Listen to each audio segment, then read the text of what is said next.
Hi everybody, welcome to our Google Hangout, the Buck Institute for Education. Welcome to our Hangout. I'm John Larmer, Editor-in-Chief here at BIE, and today we're talking about projects that happened this year in secondary school, middle school and high school. So welcome, glad you could join us. We've got some great guests and a few logistics first.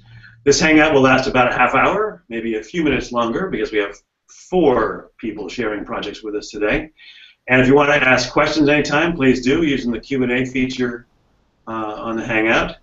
And if we can't answer them during the Hangout, we can answer them later on the Google Plus events page.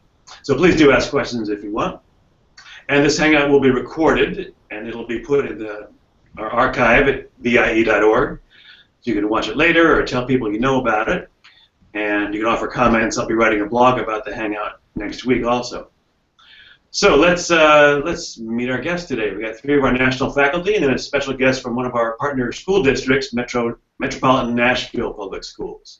So we'll go in order of how far away they are from me here in California. So Matt, tell us just who you are and where you are. Sure. So my name is Matt Baer. I'm the Dean of Students at Riley Street Middle School, which is in Hudsonville, Michigan. And it's still cold here, and it's May. Okay. All right, and Josh. Hi, my name is Dr. Josh Schwartz. I'm actually from Nashville, Tennessee. I work at Hillsborough High School and Metro Nashville Public Schools, and I am a lead teacher in a STEM outreach program here at our high school. All right, thanks for being with us today. And Talena. My name is Talena Norfar. I am from Oklahoma City, Oklahoma. I was not affected by the tornado yesterday. Although that's the season we're in right now, where at any moment we could be hit. I am a geometry and pre-calculus teacher at Northwest Classen High School, and I am the department chair as well. Awesome. Okay, and Talena, I got to ask, are you also experiencing earthquakes there on a regular basis still? But it's not due to fracking, is what the news is saying, even though it is the only thing that has occurred that happened before we had earthquakes. So now we officially have more earthquakes than California. Okay, well, welcome to the club. They're fun, aren't they? Yeah. Yeah. Okay, and from California, Crystal. Hi everyone, my name is Crystal Diaz, and I'm visiting here today on the Google Hangout from Montebello, California. I work at the Applied Technology Center High School, where I teach 10th grade English. We're a career technical education high school. Okay, welcome, Crystal. Thanks. Okay, so today we're going to be talking about projects that meet or approach our gold standard PBL model. So you'll notice people talking about a lot of the features of our model for PBL, from the inquiry students conduct, or how they make their work public. You'll hear about the driving questions for projects, and how they went, and some reflections on pros and cons of the project from our guests. So each one will talk for 6 or 7 minutes, and if you want to ask questions, please do, and we'll have a little wrap up at the end. So let's hear about the projects. Matt. Sure. So I'll start with mine. I'm going to try to screen share here as best I can.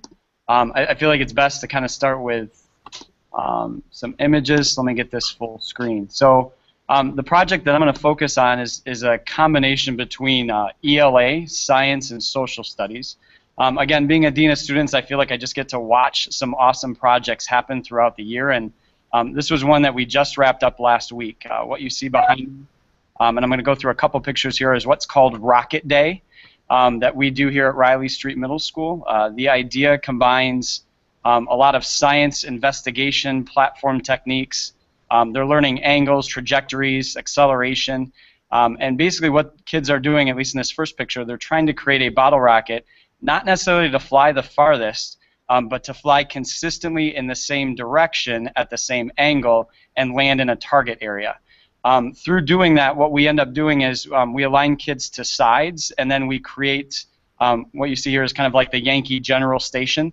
They get to choose from students' cards, and on those cards it has how confident they are that their bottle rocket can hit a particular target. And then kind of bringing in a little bit of that social studies aspects, we bring in part of the Civil War, different battles, Antietam, Gettysburg, and the like, and then give each side different advantages based on who had the advantage during that war, whether it was, the organization of the Confederates or whether it was the sheer manpower of the Yankees at any given time during that Civil War. So again, kids will launch bottle rockets through that and do that as part of their science. And again, here's the platform so you can see angles and pressure and all that.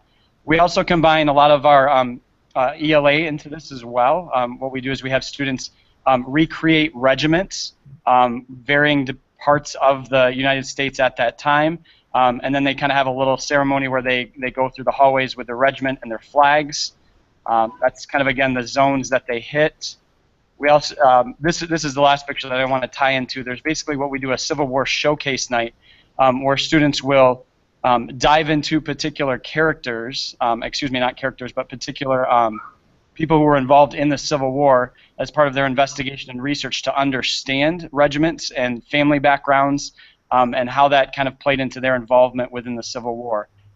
Each student also kind of makes like a food product in terms of what soldiers would have to have eaten during that time frame, and then obviously they'll recreate and ask questions based on their involvement in the Civil War, where they were injured, and those types of things.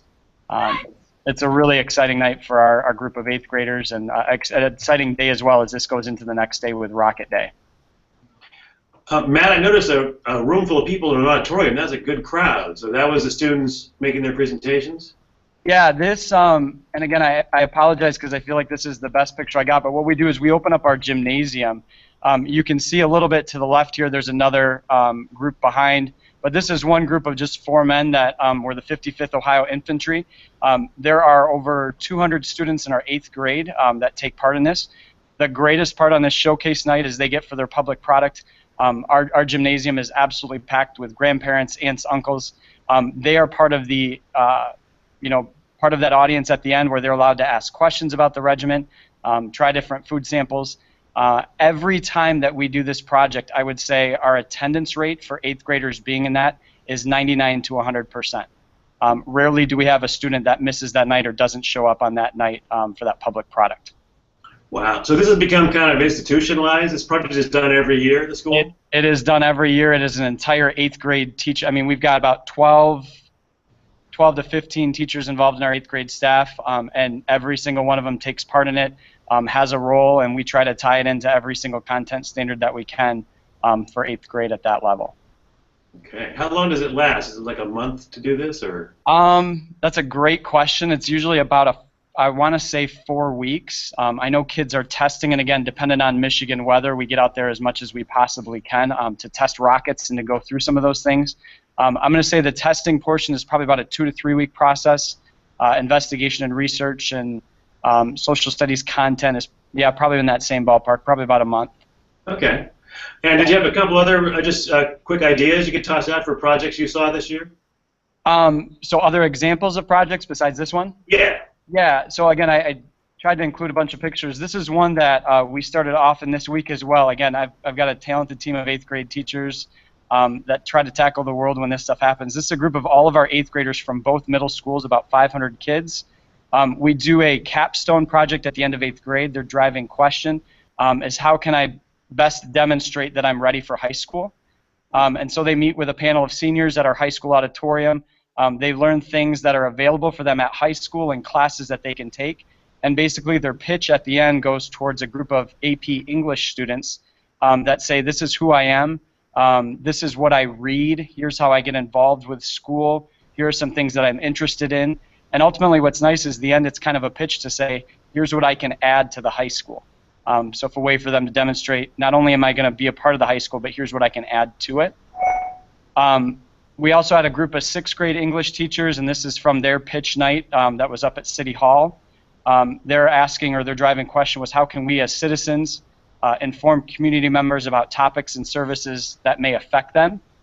And so all of our 6th graders at both buildings had a chance to research different organizations in our community and the ways they can impact people. And you can see like Harbor Humane Society, Kids Food Basket, Place 60, there was a group that was involved with that. And then they make a quick a pitch on that using YouTube, and then we tie it into a QR code so anyone from our community can view that and look for that for ideas. All right. So, very cool. All right, thanks. A nice range of projects here. All right, yeah. Thanks for that. Thanks. All right. And Josh, let's hear about yours. Awesome. Yeah. Welcome again. Nice to meet everybody. And so what I'm going to talk to you guys about today is actually a sophomore project that we do with our program and go. And so, let's see here, get this working, everything going. Okay, perfect. So what we do within our program is we basically incorporate the various different science skills through STEM or STEAM or however you want to look at it.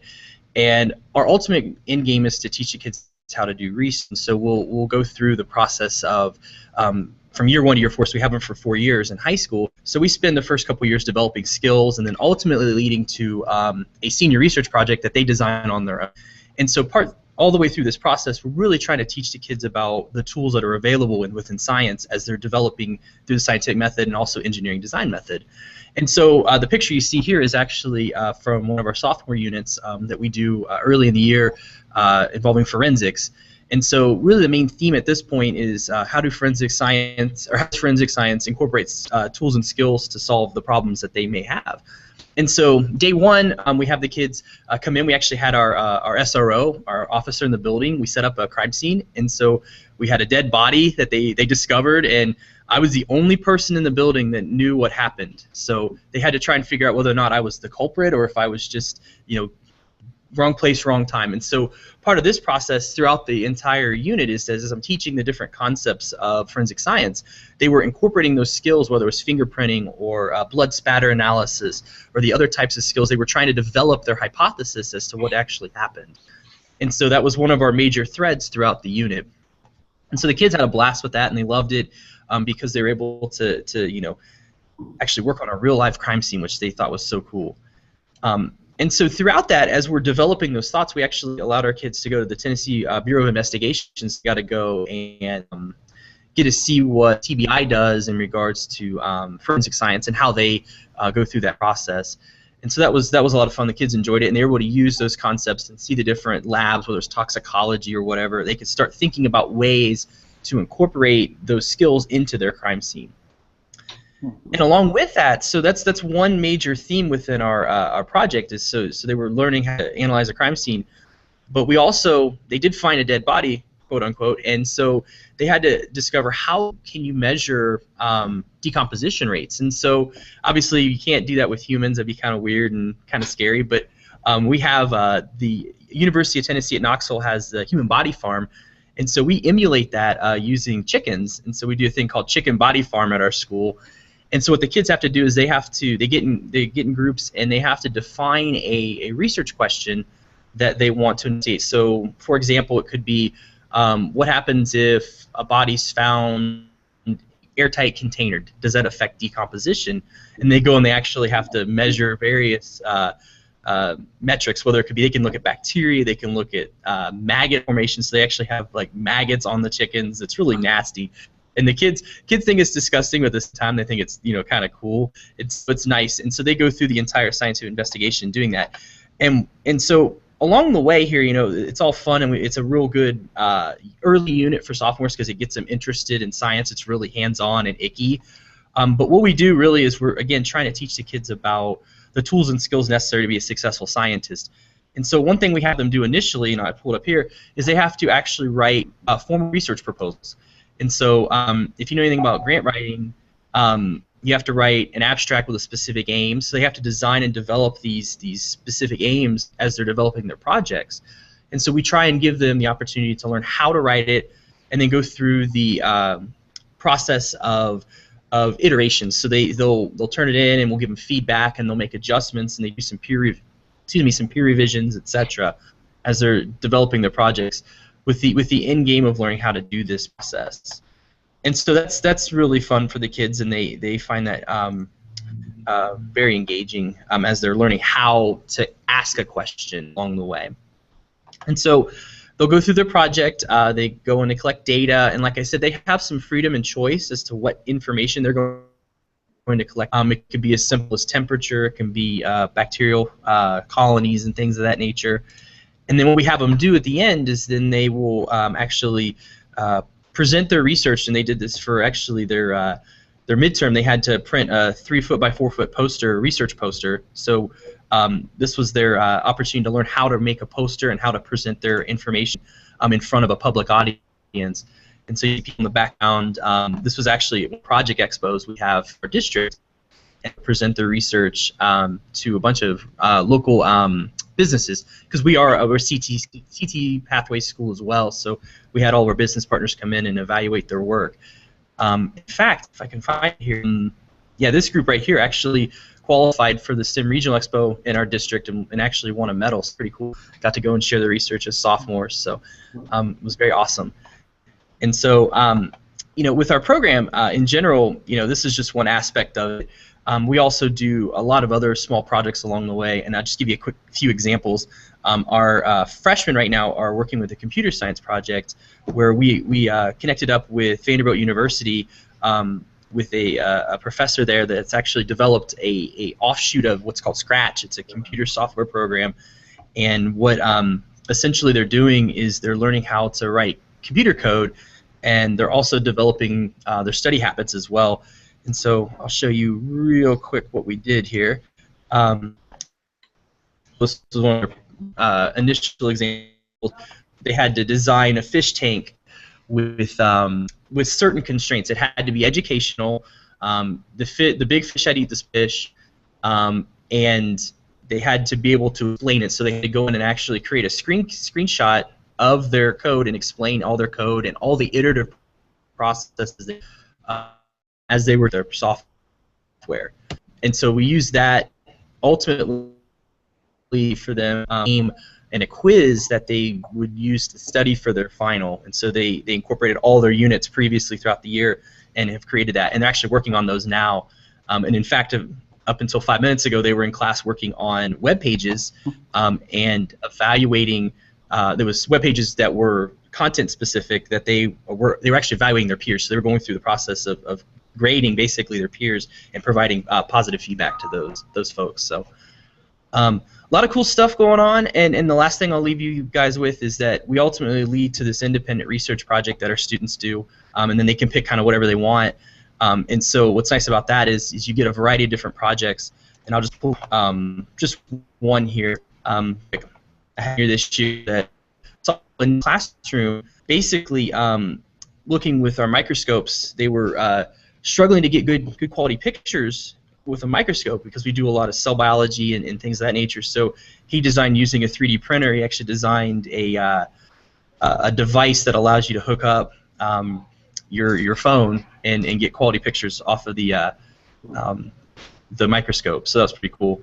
And he was pitching his price point and trying to get it under cost so we could make a bunch of these and sell them to the the other labs in the building. So it's pretty cool. So yeah, a lot of stuff going on, but we're having a lot of fun with it though. All right, great stuff, Josh. Yeah, I love the selling the app for $2. That's great, very practical. Yeah. And I also got to say, as a former English teacher, I like seeing the students writing that proposal. That's a great example of really authentic writing and in a science context. It's not just copying and pasting information to a display board. It's actually writing the way real scientists write. And absolutely, and I can tell you real quick that I believe strongly as a science teacher that really science teachers are bona fide English and math teachers. We really are. And if we're doing it right, we're basically using English or using science as a way to improve English in writing. So, I love the opportunity to give them feedback and do grammar and punctuation and flow and content. So we're privileged. All right, so great stuff. Thanks, awesome. Josh. Thank you. All right, we better move on to Oklahoma. Talena. Okay, so the project I'm going to share, and I'll go ahead and put my screen share up for you guys to be able to see some of the student work, is from my pre-calculus class. So this is a class that is either students who are going to go to college next. So I have some seniors who still are missing an ACT score, and so they're still ramping up their math to be able to qualify for college algebra. Or there are students who are going to be taking Calculus AB the next year. So one of the concepts that we talk about inside of that course is exponential and logarithmic functions. And it's one of the key standards inside of Algebra 2 as well as inside of pre-calculus for students to grasp. So it connects back to the gold standard in that sense, in that it is a heart of the mathematics subject. And the students did a twist on it by actually helping a local family. And so I know sometimes it can be really hard to get an authentic audience, but I often encourage people to use family members that they know or friends that they know. So actually my students were helping 3 cousins of mine and 1 old high school friend of mine. They all have children who are varied in age from 2 to 14, and they're all looking at college, which is also what my students are really burdened with, and how they're going to pay for it. So they studied exponential and logarithmic functions through a financial lens, and they created their own driving question inside of this project because at this point in the year, they had experienced other projects and me giving them a driving question, but I wanted them to grow and actually formulate a question of their own to help guide them with their understanding. And so a lot of the groups had similar driving questions. A common one was, how can we best help the family save for college? Other people were like, how can we just make the best plan? They kept it simple all the way to some more specifics. But this is a snapshot of one of the pages that they had to create before they made the plan, which was to actually calculate the cost of a college. They found out by interviewing the family that they wanted to pay for an in-state college. It didn't matter what, but they wanted to see some options. So they chose different universities. In this instance, it was Oklahoma State University, and they looked at what the cost it is today, and then they had to figure out the cost of the students' college when they arrive. But not only when they arrive, but for the whole 4 years. So as you can see on the screen, this was a particular student who wasn't going to go to college for another 8 years. So starting when they do go, it's going to be about $25,000, and they're going to be in college for 4 years. So the students had to add all of it up. And it was so funny after they did this round, everyone was sort of like, oh my God, college is so expensive. How are we ever going to afford it? And so it was a great conversation of what are some other options to help you pay for college? How can the families be best utilized inside of this plan? How can you talk to them about other options besides just their savings? So they did a very basic look of an exponential equation. This is for math teachers. This is a very common formula you have seen with compound interest. But we also went advanced. We also, I'll pull up the second one, looked at exponential in a very complex way, where we're looking at combining 2 exponential functions to end up finding out how much the family would have based upon what they're saving right now. And we emphasized having multiple representations because mathematics is not just a table or a calculation, but it's a graph and it's how you explain. So we had that throughout all of their calculations. And that was at least 4 of their calculations. And then they also had to help me as a part of their financial plan. They had to look at how myself and my husband can look at accelerating our mortgage and paying it off. And so that's when they really looked at logarithms and how does that affect the cost of a loan compared to trying to do savings. And so it all accumulated with the students a couple of weeks ago presenting to the family at a table setting. So rather than just presenting in front of the room to everyone, they had an intimate conversation with their family that they had to calculate. And each person in the group spoke about a particular part of their part of the project. And it enabled them to be very comfortable, but also grow in their mathematics communication skills, but not have me take up too much time of the class, which sometimes can be really crunched with everything else that's happening. They didn't have to take up too much time for them to practice with what they were doing with the family. And it was really a great reflection. They filled out a self-reflection at the end of different things that they would do differently and what they would want to change for me.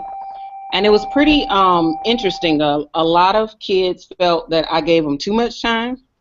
And then the other half felt like I should have cut off their time. So we did a discussion as far as what what could be a happy medium for me to, when I do this project again next year, how can I give those who feel like they need more time that structure, and those who feel like they need even an earlier deadline than I gave them, how can I balance those two? Another thing I wish I had done differently is the kids. We've had authentic projects before where I had people, but I don't know. It's like they didn't believe me at first. And so I think I would bring the family in sooner. I brought them in midway instead of at the beginning. And I think it took them a minute to realize, oh my God, these are real families. We really, really, really got to help them. So that's one of the things I would definitely do differently. And I would add more reflection on their part. We only did 2 or 3 times where we sort of discussed in a reflection way as opposed to writing, and I would definitely change that if I was to do it all over again. To wrap up, a couple of other projects that I've done this year included a book project where the pre-calculus students made a book for college and high school students to help them understand the concepts in a plain way. We also did in geometry help to the juniors and seniors for their ACT. We made cards, study cards, where they would be able to know the big geometry concepts. That's most of the ACT. And then we also in geometry helped a local organization had a fight fair. They made a book. Some of them did book cards, some of bookmarks, some of them did just a quick flyer of different tips on how to fight fair when they're arguing with someone. So that's a couple of my projects. All right. Thanks, Elaine. How to make math, real world. All right. So, Crystal, let's hear about yours. Hi. So my project kind of it happened to me rather than me planning it. My students were having a lot of conversations about what they saw on the news media. They were having a lot of conversations about the election. So with Donald Trump talking about building walls and deporting people, it really upset my students. We're predominantly Latino community, and there was a lot of unhealthy conversations happening in our classroom. So as a teacher, I said, I need to do something about this. We need to have a conversation to make my students kind of grapple through these feelings and also to feel safe and to also share their perspectives in a healthy manner. So I took a group of students, a focus group, if you will, and I said, okay, we need to bring this to class. This is obviously something that you guys are really passionate about. So let's go ahead and create a project. So my focus group of students helped me co-create a project. So we decided that we would focus on immigration and really changing the narrative that we saw on the news. So that led to our driving question: how can we give a voice to the immigrant experience? My driving question right there. So actually, a lot of this project kind of felt, this is my first year doing this project, it kind of felt like I was planning as I was going along with the help of the students, of course. As we were launching the project, we came across, so I was looking on PBS, and they were featuring a documentary called Don't Tell Anyone, No Le Digas a Nadie. And it's about a young Latina woman who is undocumented, and she struggles to pay for college, and she struggles to get access to college because of her undocumented status. So she decides that she's going to be unafraid. And in this documentary, you see her really just saying, I'm here, I'm not afraid, I'm not going to hide in the shadows. And she uses activism through blogs, and she uses activism through poetry circles to share her story. And that really led into our project. So we decided, we want to ground our conversation in a book. So we picked a lot of different books, but we ultimately came to one book, which is the Joy Luck Club, Amy Tan's Joy Luck Club. And we use this as a way to kind of really have some conversations about the immigrant experience. So my students kept a blog. We used Edublog to keep our blogs. As they read the novel, they really focused on the characters' experiences. And then after we were done with that phase of the project, we focused on poetry as a means of sharing our voice. And like I mentioned, I was going through this project in pieces and kind of just like, oh, okay, what are we going to do next? What are we going to do next? And I came across a video, and let's see if I could share it. I probably won't play the sound, but at least you can see it in the background. So this was, can you see that? Yeah. Okay, so this was a video, and I'm going to put it on mute just so I can talk through it. But I came across, one of my students shared this video with me. These 3 young ladies were featured on the Queen Latifah show doing spoken word poetry. And we were just so taken aback by like their beautiful words. If you have a moment, I definitely recommend this to look at this. These 3 young ladies won this poetry competition, and then they opened up for John Legend at his concert. So we said, okay, well, we got to know more about this, and I reached out to the organization that they competed for, and it's called Get Lit. And this organization they helped me out so much. They came to my school, they organized a poetry slam for my students, they provided me with some curriculum resources, and part of the curriculum resources that they provide you with is an anthology of poems, and the students are supposed to pick one poem, a classic poem, so it can range from Walt Whitman to Maya Angelou, and with this one poem, they have to go ahead and memorize it and perform it, but then they also have to write a response poem. So that's what we did in our class. Let me share some pictures. So this is students in the entry event. These are students collaborating. So here you can see my project wall. So you can see the benchmarks of the project, as I mentioned. Part of our project was looking at the Joy Luck Club. So one of our benchmarks was I can read a fictional novel independently. I can analyze how complex characters shape the theme. I can draw connections between literature and my own world. I can share my connections through a blog. So that was that piece. Now, in the second phase of the project, and here are students. So, and one great thing, we didn't have these books, so I actually reached out to Donors Choose. So if you're not familiar with that website, you can go online on donorschoose.org, and you can post your project. And I asked for 60 copies of the book, and I was granted the 60 copies. So these are my students. When we first got our book, they were really excited to get them. And so this is the Classic Slam poetry event that we participated in. So that's a little bit about that. As I mentioned, I also went on PBS, and I got a lot of information from the documentary, which kind of, if you don't know about PBS, this is such a great resource as well. As you can see right here, there's a section for educators and organizers. So when I click here, you essentially have some curriculum that you can use as well. And I'm all about like not reinventing the wheel. You know, why do it when somebody else has already done it, right? So I draw a lot of inspiration from this, and I had my students look at this as well, and we use some of this to kind of frame our curriculum. Right now, we're in the phase, one second, let me stop screen sharing. Okay, there you go. I'm back.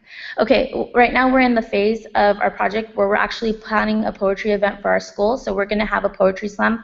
All my students are going to present their classic poem and their response poem. We are inviting their parents. We're inviting the whole school to attend. So right now my students are really nervous, but very excited to present. And actually, I was kind of like feeling bad. I was thinking, oh, maybe we won't do the poetry event. And I saw them kind of slacking off, and I said, oh no, we're doing the poetry event, because you know that authenticity piece, like all of a sudden they're like, oh, okay, we need to get this right, it needs to be perfect. So that was the big push to do that piece. I think that's basically the main pieces of my project. All right. All right, great. So it's a great example of you know, doing with students what's right on their mind in current events. And I love that you listen. And good luck in the final week. Okay, so here's about us. We're working time actually. But great to hear all your projects. Sorry there wasn't real time to get more detail. Just a reminder, viewers, this was archived, so if you want to go back and watch the recording at BIE.org under the resources section, you can look at recorded Google Hangouts, and you can go back and look at some of the artifacts our guests shared and hear more about those projects. I'll be blogging about this too in about a week. Next Monday I'll blog about this Hangout with some more of the details and links to some of the resources that the group here provided today. So thanks, guys. Let's come back just for a final word or of encouragement or goodbye from everybody. So let's start again with Matt. It's been a while since I've been on here. I'm just blown away by some of the cool stuff that you guys did. I feel like I have a note sheet of things that I want to take back to teachers. And, you know, again, we're in a world of education where we all have to share what we got, and I love this platform. So, John, thanks for inviting us to this. I would say my word of encouragement is this: just take a risk. Education right now, we have to take risks, and we have to try things that are new and different. And a lot of times we feel so confined to just be in our boat and to close the door and to hit all the standards we can so that standardized test that we all are responsible for goes well. But I think, as you see from, you know, I'm looking at all your examples and, you know, pictures that we all get to share. When kids are engaged, some really cool things can happen. And I think the more we take risks and jump into an unknown sea, the better we're all going to be. So, and that rhymed, Poetry Slam. Yes. Good one, Matt. All right, inspired. All right, Josh.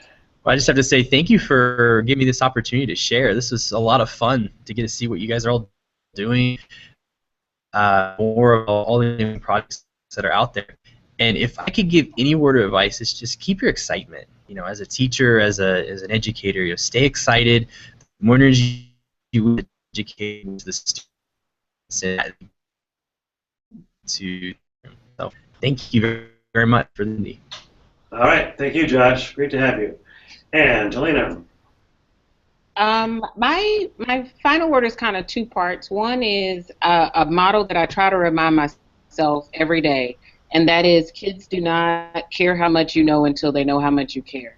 And PBL has always been a method for me to be able to show kids how much I care.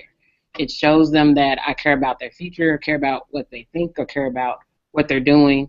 And so one of the things I want to encourage you, if you're the same way and you want to show kids how much you care, just try PBL. It'll be an easier way to do it. And then second is just take it one element at a time. I've been on the PBL road for 10 plus years now, but not all of the elements am I still really great at. And so each year I just try and tackle one to get better at and keep adding to my tool belt. As you heard, I'm not that great with the reflection piece, but that's one of the things I'll keep working on. So don't not do it because you may not be good at one. Still just keep moving forward and join us on the road, because it's a great road to be on. All right, thanks, Talena. I should just tell viewers that Talena is referring to the essential project design elements, part of the Buck Institute's model for gold standard PBL. And that's a great advice, Talena. Don't worry about, you know, maxing out on all 7 of those elements every project. You can work on one more than others for certain projects. And Crystal, final word. So I have a student. She was always very, very sad, and she never participated. She never did much of anything, and it was so frustrating. It was so frustrating. I was trying to make connections with her, and I just couldn't do it. And this poetry project she's done a 180 on me. She's always sharing poems that she's written. She's sharing poems that she's read. And we have this connection now. And she has an outlet to express herself that I don't believe she had before. So I guess my word of advice would be, you know, do it for that one student.